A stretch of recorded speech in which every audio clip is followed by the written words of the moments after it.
Hey, this is Joe from Presonus, and this is the new Revelator USB microphone. Isn't it pretty? Okay, so I know what you're thinking. USB microphone.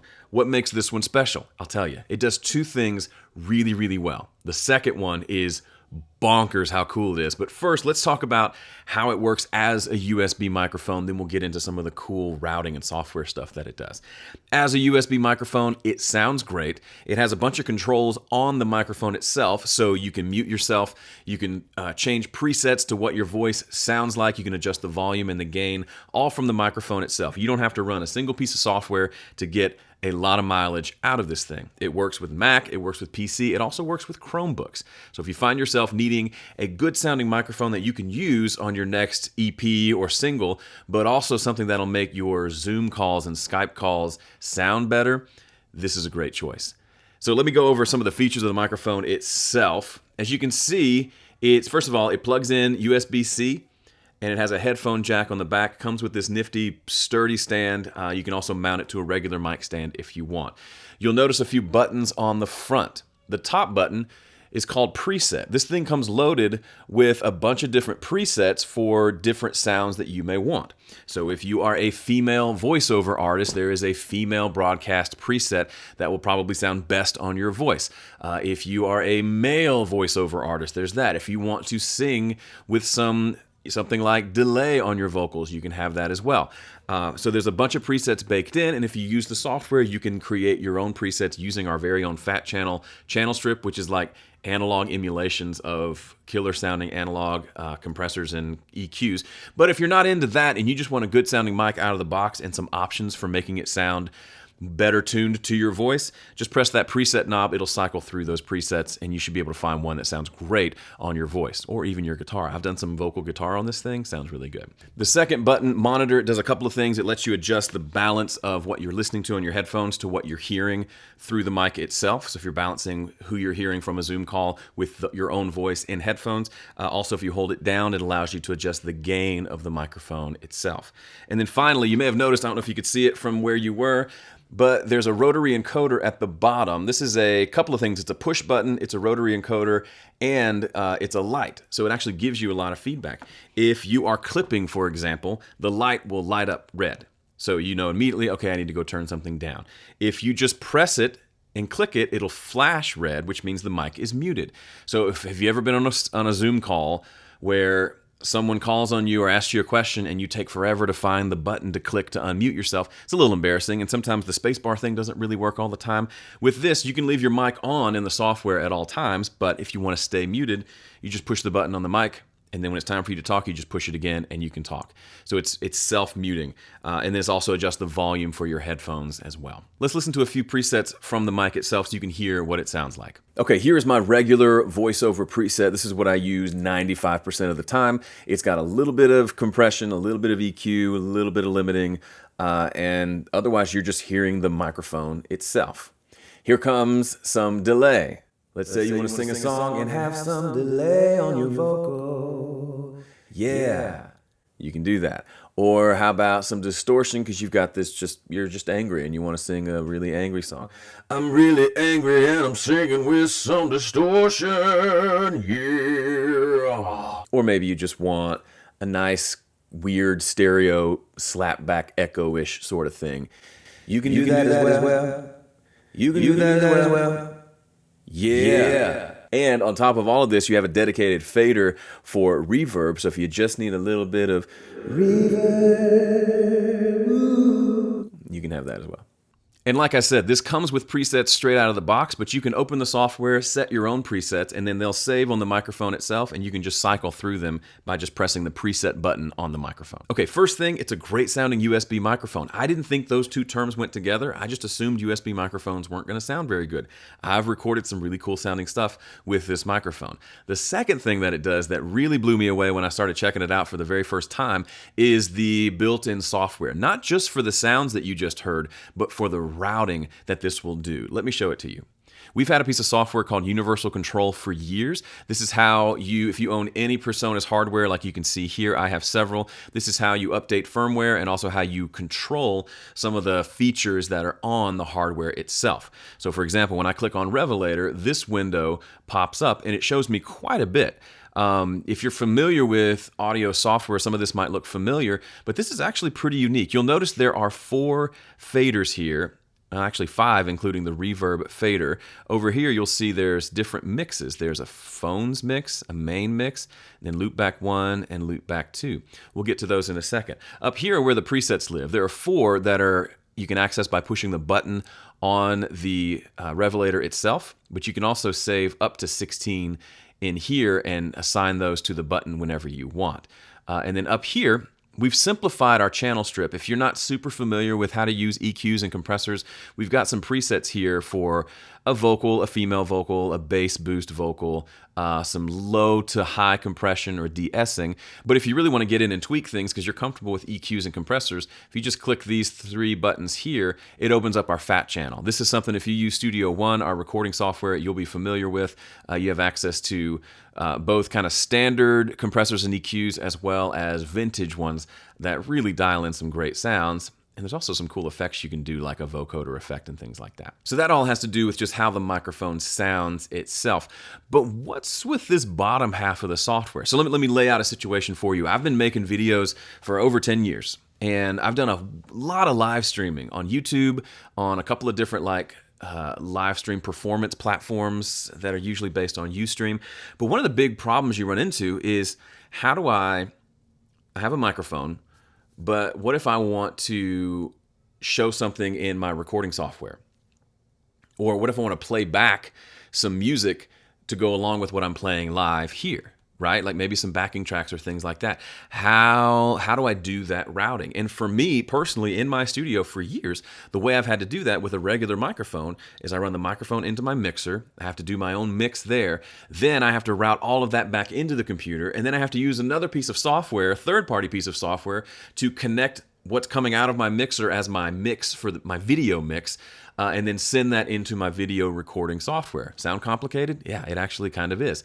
If you're familiar with the term loopback, you may know that some of our interfaces do something like that, which is where it takes what's coming out of the interface and loops it back into the computer so you can record it to a video software for a video you're making, or you can set that as the audio input for your live stream platform, whether you're using OBS and streaming to YouTube or Facebook Live or anything like that, or if you're going straight into a browser, it gives you an option to select your microphone.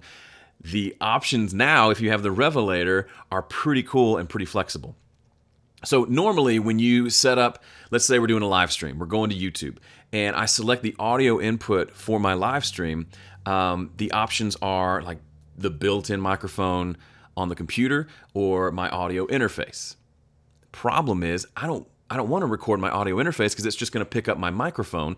I want to record what's playing back from my software, and maybe what's coming back from Skype for a podcast interview I'm doing, or what I'm playing some background music from my iTunes library. But it's not going to capture any of those things. It's just going to capture the microphone that's plugged into the interface. However, if you have loopback capability, you can now take what you're speaking into a microphone, blend that with what's playing back from your computer, and loop all of that back into the computer for whatever you want to do, in this instance for a live stream. So now the live stream, you, for example, are going to hear my voice. You're also going to hear my playback from my software, and anything else that I want to route to you, I can do that. And guess what? It all happens inside the microphone. The software runs on the computer because you can't fit a screen on a microphone to do all the controls, but the actual routing itself, the brains of the operation, is happening inside this little USB microphone. That's bonkers.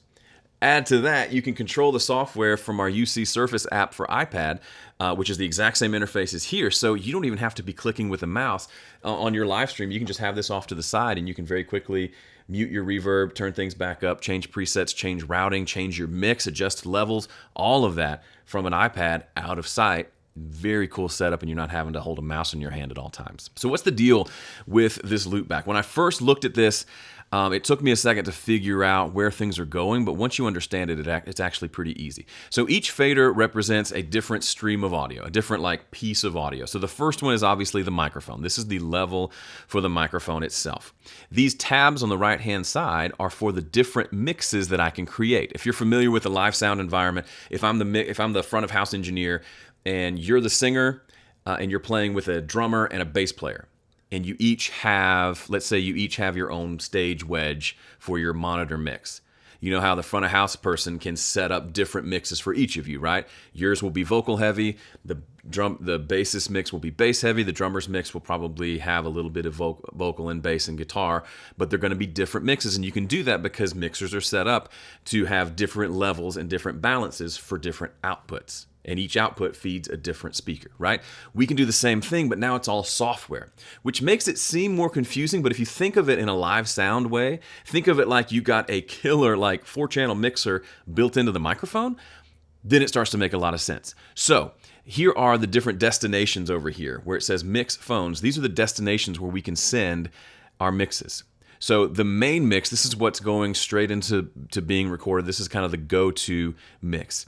We can have a separate mix for our headphones. Maybe the main mix is you hearing me and my guitar sitting in front of this microphone, but in my headphones, I'm hearing myself, and I'm also going to hear the click track. So I can kind of keep my time, but you don't need to hear that. Only I need to hear that. That's why we would have a separate headphones mix. Loopback 1 and Loopback 2, these are just sitting there waiting for us to do a custom mix. So for example, let's say, we'll come back to that. So these are different destinations, and they can have different mixes to them. See how the faders change depending on which one is selected? Okay, those are our destinations. Now, what do these faders represent? Well, the first one is the microphone itself, the sound coming in, which includes all the effects that we have on it. The second one, if you look along the top here, you can see this is playback. So this is like the output of my computer. For example, if if I set my default audio output from my computer to Revelator, then anything I play from my computer, including things like iTunes, will show up here. Let me show you. Here are the sound settings for my computer, and you'll notice I have 3 options here: Revelator, Revelator Loopback 1, Revelator Loopback 2. Let's select Revelator and open iTunes. Now, if I hit play in iTunes, we're going to see something happen. We're going to go back into the UC Control app, and we're going to see, look, here's my voice. This is the level for my vocal. This is the level for the music playing back from iTunes. So now on the mix, I can adjust the level and the balance between the two. I may not want this to be all the way up. I may want it to be somewhat down here so it's not overpowering my voice. Or maybe I want it way down here because I just want it as a soft bed while I'm talking over my podcast or something like that. So that's one spot. Next, what if we are doing a podcast interview and we want to have the interviewer on their own channel so we can set some levels there? We can do that. I just open up Skype, go to the audio video settings, and for my speakers, my output device, I just set it to Revelator Loopback 1. Now if I do the test audio, which plays the ringtone from Skype, ding, ding, ding, dun, dun, dun, you can see, look, I've got music playing from iTunes here on this channel, I've got Skype coming in on this channel, and I have independent control over both. Now what's a problem you can foresee? I know of one. He doesn't need, on the Skype channel, the person I'm talking to doesn't need to hear me plus himself. He probably doesn't need to hear the music that I'm playing in the background either for the live stream. So I need to send him his own dedicated mix. Let's give him Loopback 1 as his mix. Now let's go back to the software. Check it out. In my main mix, I'm hearing the little soft music from iTunes. I'm hearing him talking back from Skype, but I can set a custom level. But for Loopback 1, all he's hearing is me. Can you see that? The only fader that's up for Loopback 1 is this one, but the main mix, the one that's being recorded, has everything in it. And I can do that again on Loopback 2 if there's like a Zoom call and I want to set the output of that. It is ridiculously powerful what you can do with a little USB microphone that's under $200. So if you do any sort of live streaming, or maybe you've always wanted to do a live stream concert, but you just don't have the gear to pull it off because it takes quite a bit of gear and software to pull it off, you can now do the entire thing with a microphone. This little thing packs a punch. Now, it's not going to be the solution for you if you want to do a full band performance and have tons of microphones and tons of different musicians, this isn't going to be the choice for you. But if you're doing any sort of content creation, whether it be podcast, voiceover, live stream Q&A, tutorials like I do, or a live performance as a singer-songwriter, or maybe a pair of musicians in front of a single microphone, this thing will do that super well and allow you to really customize the experience and make it sound great and feel professional, especially if you combine it with the new show page in Studio One, which allows you to create your own backing tracks and your own set of really great sounding tracks from the album that you produced in Studio One. Now that can be one of your channels that you're playing back off of the Revelator that blends with your voice on the Revelator to create a really great sounding live stream concert. All right, that's it for me. Thanks so much for sticking with me to the end. To find out more about the Revelator, go to our website, personas.com. There's a lot of great information there. You can see more in-depth videos on setting this up for specific different scenarios like live streaming, gaming, things like that on our YouTube channel. Go look it up there. Otherwise, thanks for watching. See you around.